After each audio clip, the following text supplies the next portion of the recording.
پیارے ناظرین، السلام علیکم ورحمۃ اللہ تعالی وبرکاتہ۔ امید کرتا ہوں آپ تمام خیریت سے ہوں گے۔ آپ دیکھ رہے ہیں اپنا یوٹیوب چینل تعلیم اسلام کنٹینٹ دوست۔ آج پھر آپ کی خدمت میں حاضر ہے ایک نئی ویڈیو لے کر اور ایک نئی معلومات لے کر۔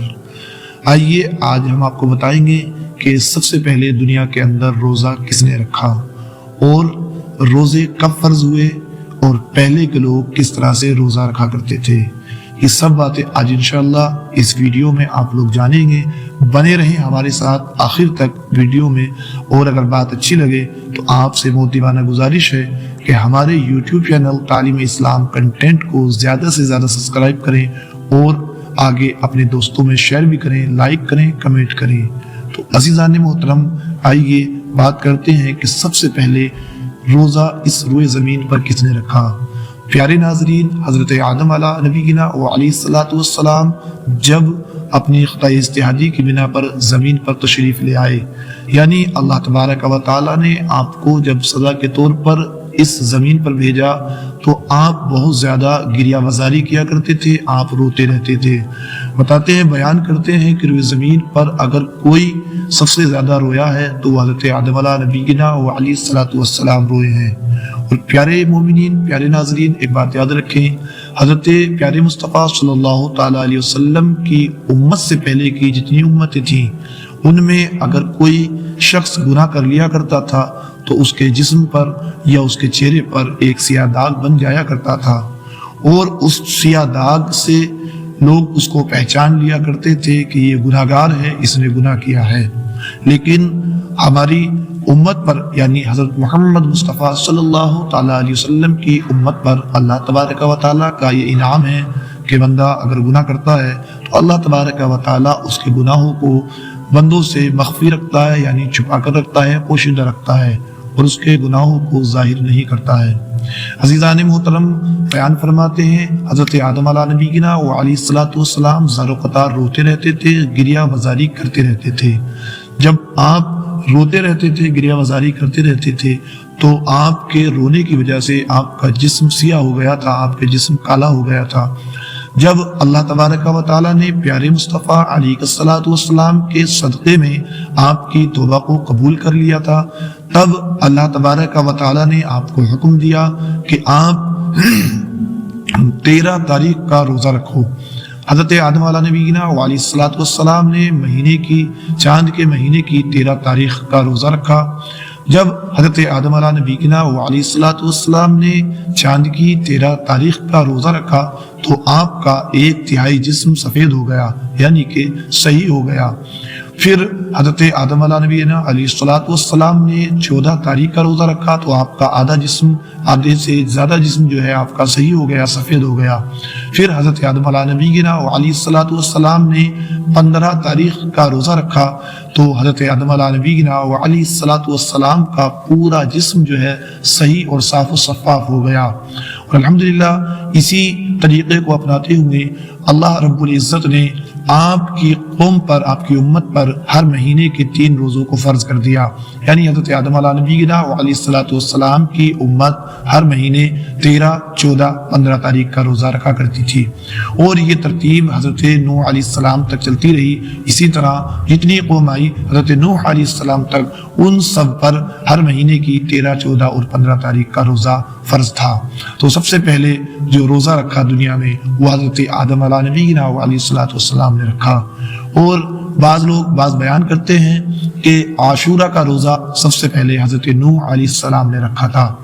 حضرت نوح علیہ السلام کے بارے میں بھی بیان کیا جاتا ہے۔ آئیے اب بات کرتے ہیں کہ یہ روزہ فرض کب ہوا۔ دیکھیے، پیارے آقا علیہ الصلوۃ والسلام جب مدینہ طیبہ تشریف لائے، ہجرت کرنے کے بعد جب آپ مدینہ طیبہ تشریف لائے تو آپ نے دیکھا کہ وہاں جو یہودی تھے وہ روزہ رکھتے تھے یوم عاشورہ کا، یعنی کہ 10ویں محرم کا۔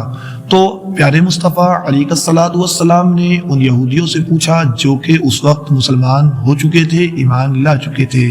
کہ تم لوگ 10 محرم کا روزہ کیوں رکھتے ہو؟ ان یہودیوں نے عرض کی کہ ہم اس لیے روزہ رکھتے ہیں کیونکہ 10 محرم کے دن اللہ تبارک و تعالیٰ نے اپنے فضل و کرم سے ہماری قوم کو فرعون کے عذاب سے نجات دی تھی، اور ہمیں حضرت موسیٰ علیہ الصلوۃ والسلام کے ساتھ دریا سے نکلنے کا راستہ عطا کیا تھا، اور حضرت نوح علیہ السلام اور حضرت موسیٰ علیہ السلام اور ان کی قوم جو ہے دریا سے باہر آ گئی تھی، اور فرعون اور اس کے لشکر کو اللہ تبارک و تعالیٰ نے اسی دن یعنی عاشوراء کے دن یعنی 10ویں محرم کے دن اللہ تبارک و تعالیٰ نے فرعون اور اس کے لشکر کو دریائے نیل میں غرق کر دیا تھا۔ اسی وجہ سے ہم آج بھی جو ہے روزہ رکھتے ہیں۔ اس پر سرکار مصطفیٰ علیہ الصلوۃ والسلام نے ارشاد فرمایا، تب تو ہم اس روزے کے رکھنے کے زیادہ مستحق ہیں۔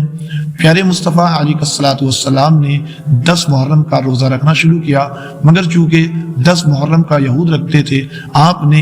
10 کے ساتھ ساتھ 9 محرم کا بھی روزہ رکھا۔ آپ صلی اللہ تعالی علیہ وسلم ہر مہینے یوم عاشوراء میں 9 اور 10 یعنی 9 محرم اور 10 محرم کا روزہ رکھا کرتے تھے۔ اس کے بعد آپ صلی اللہ تعالی علیہ وسلم